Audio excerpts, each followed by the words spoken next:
Will stepped out of the Greyhound bus into a crisp October breeze, unaware that the neighborhood he once knew had changed in ways he couldn't imagine. The air carried the sweet tang of fallen leaves, and for a moment, Will let the scent anchor him in time. Brattleboro hadn't lost its charm, at least not at first glance.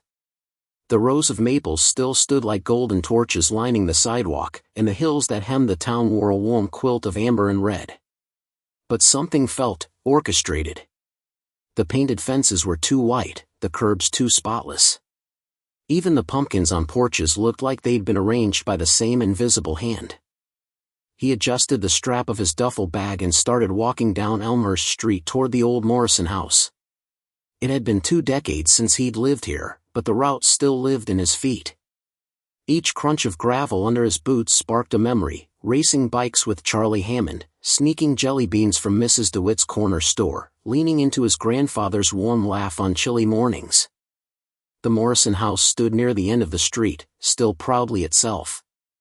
The wooden porch had faded to a grayish hue over time, and the shutters hung a bit more askew than Will remembered. But the house was alive. A light glowed softly through the front window, and on the porch, Albert Morrison sat in his usual spot, wrapped in an old wool cardigan, a steaming mug in his hands. Will paused at the foot of the steps. His grandfather looked smaller somehow, but no less dignified. His silver hair was neatly parted, and his eyes were fixed out over the street like a lighthouse keeper watching the tides. "Grandpa," Will said, voice thick with affection. Albert looked up, one brow lifting. "You took your time." Will chuckled and climbed the steps. "Missed the morning bus." Albert gestured toward the other chair, weathered like his own. "Sit. You'll want to see this place with fresh eyes." They sat in silence for a moment, sipping coffee as the late afternoon light angled across the porch. A breeze tugged at the maple across the street, sending a confetti of leaves onto the sidewalk. "You've done something different," Will said, glancing at the perfectly manicured lawns and matching mailboxes. Albert grunted. "That'd be the HOA." Will raised an eyebrow. "I didn't know this neighborhood had one." "It didn't. Not until a few years ago. Now they think they own the air." The tone was dry, but the edge behind it wasn't dulled by age. Albert's gaze tracked a neighbor walking past. The man nodded politely at him, then quickly looked away from Will as though he'd seen something he shouldn't. Inside, the house still smelled of cedar and black pepper. A handwritten note was pinned to the corkboard by the door: "HOA meeting next Thursday. Mandatory." A stack of envelopes sat beside it. Will picked one up. "Non-compliant signage," he read aloud. Albert didn't look up. "They don't like my board." Will stepped back outside to take a look. Hanging on the front gate was a small, hand-carved sign that read, "Welcome, neighbors." Its edges were slightly worn, but the craftsmanship was beautiful, likely made years ago by Albert himself. Taped beside it was a bright orange sticker: "NON compliant, remove immediately." "Seriously?" Albert took a slow sip from his mug. "Apparently, it violates color scheme code 4B.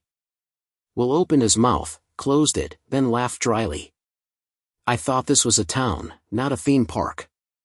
"That's not even the worst of it," Albert murmured, eyes narrowing toward the distant end of the street. They spent the evening over a simple dinner: warm squash soup and slices of cornbread toasted on the skillet. Will watched as Albert moved slower than before, pausing often to catch his breath or steady a plate. After clearing the dishes, Will draped an extra quilt over his grandfather's shoulders as the chill crept in through the windows. Later, they sat again on the porch. The street was quieter now, though the same tension lingered in the air, something tight, like a bowstring pulled but not yet released. The only sound came from the old radio inside, playing gentle strains of Brahms from a public station in Montpelier. Will leaned back in his chair, hands wrapped around a fresh cup of tea. He looked again at the sign, then at the sticker plastered beside it. "Grandpa, who's Karen?" Albert didn't turn his head. He just stared out past the steps, beyond the sidewalk, and into the canopy of the tree whose leaves had turned a deep, rusty gold. The bell above the diner door jingled as Will and Albert stepped into Maple and Coffee, greeted by warm air and the scent of cinnamon rolls. A familiar hum of voices rose and fell beneath the soft clatter of plates. Sunlight streamed through the large windows, casting gentle light onto red leather booths and the handwritten specials board that still misspelled omelet with 2 T's. The place hadn't changed much since Will was a kid, maybe a new coat of varnish here and there, but it still smelled like maple syrup and freshly ground beans. "Will Morrison," Tom called from behind the counter, grinning as he wiped his hands on a dish towel. "I'll be." "Thought that was you." Will smiled. "Still pouring the strongest coffee in town?" "Strong enough to stand a spoon in it," Tom laughed. Cynthia appeared beside him, sliding a tray of cinnamon rolls into the glass display case. She reached over and gave Will a one-armed hug. Albert moved slower behind him, cane tapping the tiled floor. The booth in the far corner, his booth, was still unclaimed. Edna Rowley waved them over with a smile that didn't quite reach her eyes. "Morning, gentlemen," she said, patting Albert's hand. "I saved your seat." Albert nodded, easing himself down. Will followed, nodding politely to a few other patrons. He spotted Joe bent over a chessboard near the jukebox, and Mrs. Mildred arranging a covered basket, probably full of banana bread. Edna poured them each a cup of coffee from the communal carafe. "How's the lawn holding up?" she asked without irony. Albert's eyebrow twitched. "It's growing." "Which apparently is a problem," Will added dryly. That got a low chuckle from Joe, though no one else laughed. Edna leaned closer, voice lowered. "They raised the monthly fee again. 25 more starting next month. Said it's for compliance maintenance. Whatever that means." Will frowned. "Is that even legal?" "Karen says it is," Edna muttered. "And no one wants to pay for a lawyer to argue." Across the table, Albert folded a slip of paper and slid it toward Will. He unfolded it, another notice. This one demanded $200 for irregular watering intervals resulting in neighbor distress. Will blinked. "Seriously?" "It sprinkled twice last week when Mildred was hosting her quilting club," Edna said. "The wind carried some mist onto her driveway." "That's worth $200? Under Section 3, Subpart G, apparently," she said. The diner door opened again. A breeze swept through as more retirees filed in. A few nodded politely at Albert, but most kept their eyes lowered when Will glanced around. The atmosphere was subdued, not fear exactly, but the quiet pressure of knowing the rules could shift overnight. Edna reached into her purse and pulled out an old photograph, slightly creased and yellowed at the corners. She slid it across the table. "That's from the first year of the HOA. Your grandfather helped write the original charter." Will studied the image. A much younger Albert stood in the back row, arms crossed, expression proud. Beside him stood a few familiar faces, including Edna herself, smiling in a summer dress. "You trusted this once?" Albert didn't look up. "I trusted people. Before they let the wrong ones take control." We'll let that settle in. The waitress came by with their food, thick slices of cinnamon toast, bacon crispy on the edges, 2 eggs over easy for Albert, and a steaming refill for their mugs. Albert thanked her with a nod. "I don't get it," Will said finally. "Why doesn't anyone push back?" Edna's smile was tight. "We tried. Karen got the old board removed. Said they weren't fit for the role. By the time most of us realized what happened, she'd rewritten the voting guidelines." "So you're just stuck?" The silence that followed said everything. Even the jukebox seemed quieter for a moment. Will finished his coffee and excused himself, muttering something about needing fresh air. He stepped into the sunlight, pulling his phone from his coat pocket. His fingers tapped quickly, looking up Vermont statutes on homeowners associations. He barely noticed the figure on the sidewalk until she moved. She was standing on the edge of Albert's yard, just across from the diner. A woman in her 50s, perhaps, with sharp features and perfectly styled silver hair that glinted like frost in the sun. Her red velvet coat stood out against the neutral backdrop of the neighborhood. In her hand, a phone was raised, camera pointed directly at Albert's lawn. Will crossed the street in long strides. "Excuse me, can I help you?" The woman turned slowly. Her expression was unreadable, composed like a portrait. She lowered the phone with deliberation, her gaze flicking from his face to the diner behind him, then back. "You must be Mr. Morrison's grandson. I hope you know we expect full compliance here." First snow flurries danced through the air as Will stepped outside, phone in hand, HOA bylaws downloaded and highlighted. The chill of early November bit through his coat, but he hardly noticed. His eyes scanned the text on his screen, thumb pausing at Section 8B. All structural wood visible from the public-facing side of the home must conform to the HOA-approved material list unless exempt under the historical designation clause. He tapped the clause and reread it. Exempt. Unless exempt. He looked up at the porch, Albert's porch, with its carved posts and the same weathered planks that had held up rocking chairs and trick-or-treat buckets for half a century. "Historical enough for you," he muttered. Across the street, the other homes looked scrubbed and standardized, dressed in uniform beige and HOA-approved lighting fixtures. Only the Morrison house still bore its original forest green trim and a porch swing that creaked on windy days. Will step down the front steps. The snow hadn't yet stuck, but a thin crust of frost laced the grass.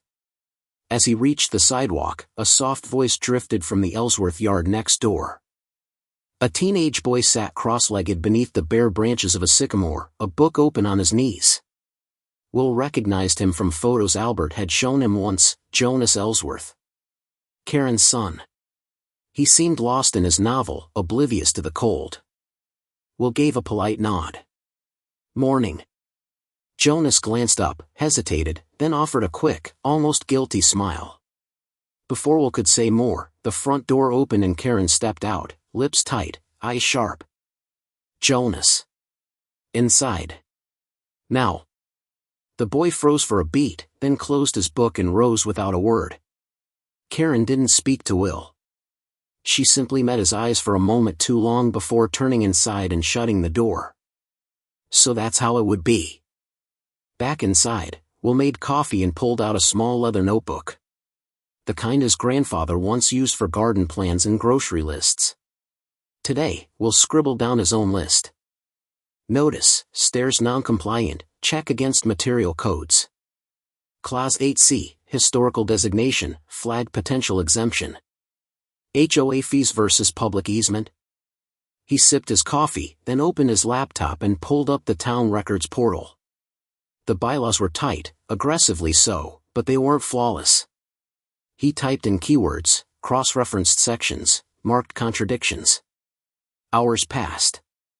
Snow thickened outside, cloaking the neighborhood in a deceptive hush. That afternoon, he drove to the town hall, a squat brick building with drafty hallways and the smell of old paper. A clerk named Miriam helped him retrieve the original plat maps for the neighborhood and the old development contracts filed decades ago. "There," she said, pointing with a pencil. "Albert Morrison. Deed shows he granted a strip of land for road expansion and public use in 1994. That's what made this block possible." Will leaned closer. "Does that mean it can't be turned into a private zone?" Miriam shrugged. "Depends on the wording." It was there in black ink.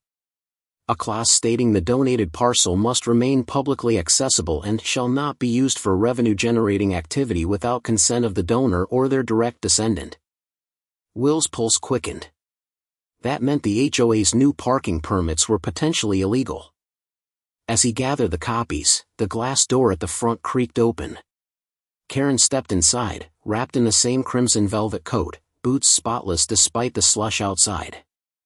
She walked past him like she had business there, maybe she did, but paused just long enough to say, without turning, "Dig all you want. You won't find anything useful." Will said nothing. She left with the same poise she arrived, coat swirling like a curtain closing on a smug monologue. That night, the snow began to fall in earnest. Will sat on the porch wrapped in a blanket, pen in hand, adding more notes to his growing list of contradictions, outdated codes, and vague citations. Albert watched quietly from inside, radio humming with soft cello. Down the street, porch lights blinked on one by one, uniform and sterile. He glanced at the Morrison sign still taped with a violation notice. It looked almost comical now beneath the soft frosting of snow. Will stood, slid his phone into his pocket, and looked up at the warning sticker. Let's play by the book then. Will appeared at the HOA meeting wearing a tweed jacket, holding a manila folder, and smiling just enough to be unsettling. The Green Pines clubhouse wasn't large, but the folding chairs were lined up with military precision. Beige wallpaper curled slightly at the seams, and a glass pitcher of orange juice sweated quietly next to a tray of sugar cookies. Someone had tried to add cheer with a vase of plastic chrysanthemums. Will took a seat near the front, nodding politely to the smattering of attendees, mostly seniors, mostly quiet. He spotted Edna Rowley in the back corner, a plate of homemade apple pie on her lap, her expression neutral but observant. Karen stood at the front near the folding table serving as a podium. She wore a navy blazer with gold buttons and held a clipboard with a pen that clicked in her hand every few seconds. Her smile looked polished, too polished. Let's begin, she announced. Thank you all for attending this month's Green Pines HOA Community Update. As always, we appreciate your commitment to keeping our neighborhood safe, compliant, and beautiful. Will listened, still wearing that faint, unreadable smile. He waded through the budget summary, landscaping updates, and a motion about repainting the mailboxes. Finally, Karen said, "Are there any proposals or items from residents?" Will stood up slowly. "Yes, ma'am. I'd like to request formal approval for porch renovations at 14 Sycamore." Karen's pen froze. "You're Mr. Morrison's grandson." "Yes, ma'am." He held up the manila folder. "In accordance with Article 3C of the HOA guidelines, I've provided full documentation, wood type, paint samples, measurements. And I've included photographic history establishing the structure's original design. Per Clause 8C, the home qualifies for historical exemption." Karen's voice tightened. "That clause is rarely applied." Will didn't raise his tone. "But it is still valid. Especially considering Mr. Albert Morrison was the original landowner who made this development possible." Someone in the audience murmured. A woman leaned toward her neighbor and whispered something. Karen adjusted her clipboard. "We'll review it. Next." Will didn't sit. "Apologies, ma'am, but while we're on the subject," he flipped to another document. "I've also included a copy of the 1994 land deed. Section 5 includes a stipulation: any portion of the donated land, including interior roads, must remain public and cannot be used for revenue-generating purposes without written consent from the donor or their direct descendant." There was a hush. Karen opened her mouth, but a younger HOA member, maybe in his 40s, raised a hand. "Wait, is that true? The inner roads can't be commercialized?" Will held up the document. "You're welcome to review the original at Town Hall. I've brought certified copies for anyone interested." A low ripple of conversation passed through the room. Karen straightened her spine. "This will need to be reviewed." But her voice lacked the usual firmness. From the back, Edna shifted in her seat. She didn't speak, but she did take another bite of pie, her eyes never leaving Karen. Will sat down slowly, folding his hands in his lap. He'd said everything he needed to, for now. But around the room, postures had changed. Whispers weren't whispers anymore. They were questions. And Karen. Karen was smiling. But it didn't reach her eyes. "That will need to be reviewed." Handwritten exemption letters began to flood the HOA mailbox, and every one of them was written with care, on lined paper or faded stationery, bearing the shaky but resolute signatures of longtime residents. It started with Edna.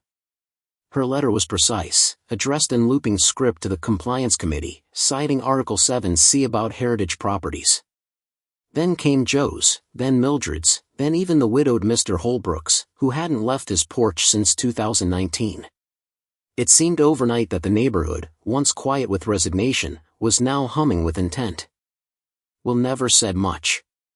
He simply printed a neat stack of historical exemption forms, placed them in a box outside the diner with a handwritten sign, "Know your rights." By noon, the stack was half gone. By evening, Tom had refilled it. Karen noticed. Her inbox pinged with alerts. Her mailbox bulged with folded envelopes. Her phone buzzed with questions from board members. Her voice, usually clipped and composed, had started to fray. Jonas overheard her pacing the kitchen late into the night, whispering sharp threats into her phone.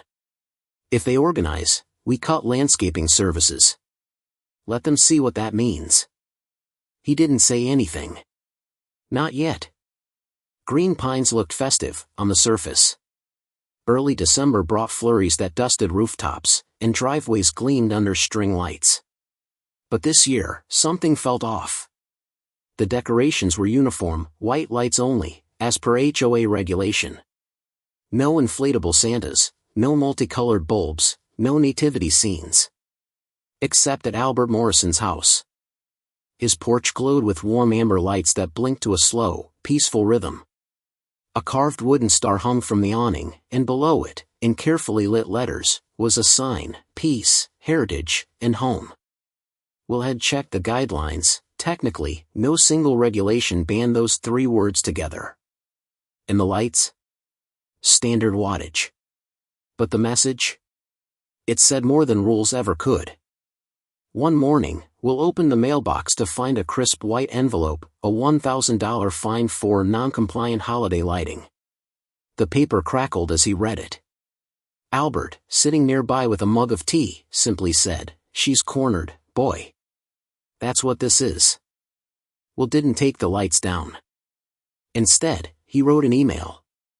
The subject line read, "Green Pines Holiday Lights, a local tradition in jeopardy?" It went to 3 local journalists and the station that still ran feel-good segments during the 6 o'clock news. That night, Edna hosted a dinner at Maple and Coffee. The booths were full of silver-haired heads and deep chuckles. Bing Crosby crooned softly from a speaker in the corner. Plates of roast chicken, egg salad, and cranberry pie passed from hand to hand. No agendas, no speeches, just the warmth of a neighborhood reclaiming something old and precious. Jonas sat by himself near the back. His fingers fidgeted with a folded sheet of paper. When Will came by with refilled coffee, Jonas glanced around and handed it to him under the table. "I found it in the study drawer," he whispered. "Don't tell her it came from me." Will opened it later that night. It was a reimbursement form HOA funds used for executive consultation and holiday event attire. The amounts were small. The implications were not. The next evening, as snow fell again and the town grew still, a news van rolled slowly down Sycamore Lane. The camera pointed at Albert's porch. Will stood in the shadows, arms crossed, as the reporter stepped into frame. Behind them, the lights on the porch blinked gently, forming 3 steady words. Peace, Heritage, and Home. Early in the morning, the door to Albert's house rang 3 times, the third, a long, decisive buzz of the doorbell. The snow outside had settled thickly overnight, muting the world in a hush of white. Will stood up from the breakfast table just as the third knock echoed, firm and commanding. Albert, already dressed in his cardigan, merely raised an eyebrow and nodded toward the door. Will opened it to reveal a young reporter, bundled in a scarf, her notebook already in hand. "Mr. Morrison? I'm Dana from the Brattleboro Chronicle. We'd love a comment about the HOA fines and your recent decorations." Her voice was polite but brisk, eyes darting toward the warmly lit porch behind him. The string lights, wreaths, and gingerbread trim looked festive, nostalgic, and completely against HOA's strict winter decor code. Will stepped aside to let her in, offering coffee while Albert stirred a pot of tea. Dana settled into the living room, flipping open her notebook. Albert, calm as always, recounted the warning notices, the fine for non-compliant lights, and how the HOA's president had escalated without discussion. Dana scribbled quickly, nodding. "So, you're saying the HOA fined you for celebrating Christmas?" Albert chuckled. "No, dear. They fined me for remembering it the way it used to be. By the time she left, the article was already queued to publish. Within hours, it was circulating through Brattleboro's social groups. The headline, Peace, Heritage, and Home, One Veterans Stand Against HOA Overreach. The effect was immediate. Karen called an emergency HOA meeting, determined to regain control. But only 3 board members showed up. The rest cited weather, holiday travel, or silent protests. The meeting collapsed into incoherent blame-shifting, and Karen stormed out. But Will had prepared for more than words. He mailed a letter to the town office, invoking a provision in the HOA's founding charter, one that permitted residents to request an independent audit of the association's finances if at least one formal complaint was filed. It was a clause buried deep in the appendix, neglected for 5 years. Late that afternoon, just as Will was tidying up a pile of documents, the door rang again. This time, it was Karen. She stood on the snow-dusted porch, lips tight, fists clenched around a stamped envelope. Her coat, deep red wool, pristine, clashed sharply against the frosty backdrop. "You filed an audit request," she barked, waving the letter. "This is harassment. You're turning our neighborhood into a circus." Will met her gaze. Asking for transparency isn't harassment. Especially not when you're the one issuing $1,000 fines for porch lights. Karen stepped forward, her boots crunching on the icy wood. Behind Will, Albert appeared holding a silver tray, set with ginger tea and a small plate of ginger cookies.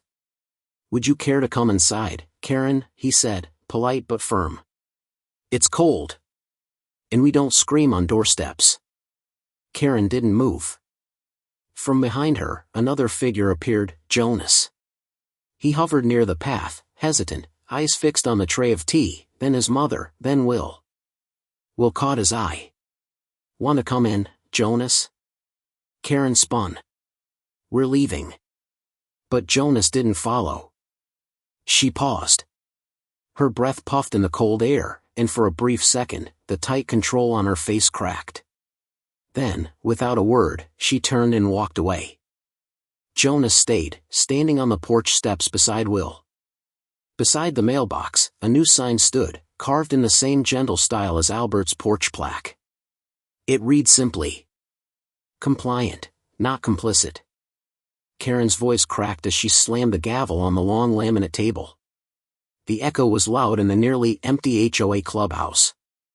Only 2 board members showed up. Neither looked her in the eye. The rest of the seats were vacant. The once beige walls now looked even duller in the cold winter light, and even the folding chairs felt more skeletal than ever. "This is still an official meeting," Karen snapped. No one replied. One board member quietly closed his notebook and stood. "You'll have to handle this one without us, Karen." He left. The other followed. In the distance, outside the clubhouse windows, Green Pines looked nothing like its rulebook. Homes were decorated wildly, some with rainbow lights blinking in sync to music, others with inflatable Santas waving cheerfully, even a snowman made of hay bales dressed in flannel and sunglasses. None of it was approved. All of it was joyful. Karen sat alone in the room, her hands clenched on the table. She had once run these meetings with order and pride. Now even silence disobeyed her. She didn't hear Jonas come in. "I saw the audit summary," he said, standing just behind her. "They're going to publish the findings next week." Karen turned sharply. "This community is falling apart." Jonas didn't flinch. "No, it's finally breathing again." She opened her mouth but found nothing to say. That night, the diner down the street was full of voices. Laughter rang between booths, and platters of molasses cookies and roasted chestnuts circled the room. Edna stood beside the chalkboard menu, holding a stack of printed petitions. "We're forming a volunteer neighborhood council," she said. "No more fines. No more threats. Just a place to help each other out." People clapped, some with cautious optimism, others with sheer relief. Jonas walked to the front and spoke clearly, "We need rules, sure. But not rulers. The HOA was supposed to serve us, not control us. Back at Albert's home, Will stood by the hearth, sipping hot cider. He wasn't one for celebrations, but the warmth around the fire, the flicker of lights, and the sound of neighbors reuniting made his chest feel lighter.